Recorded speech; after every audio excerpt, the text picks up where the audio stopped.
کہ جو بھی بندہ اس دعا کو صبح کے وقت میں پڑھے گا تو اللہ تعالیٰ خود اس بندے کی پورے دن خود اس بندے کی جان کی مال کی حفاظت فرمائے گا. سبحان اللہ.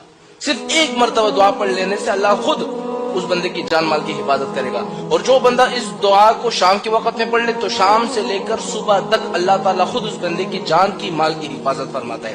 اب وہ دعا کون سی ہے؟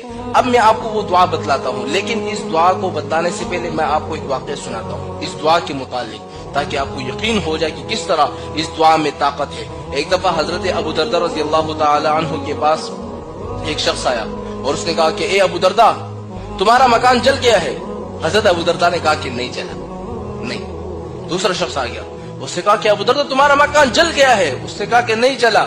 تیسرا شخص آیا اور تیسرے شخص نے آ کر کہا کہ ابو دردہ، آگ جل رہی تھی لیکن جیسے ہی تمہارے گھر کے پاس آگ پہنچی تو وہ آگ خود بخود بجھ گئی.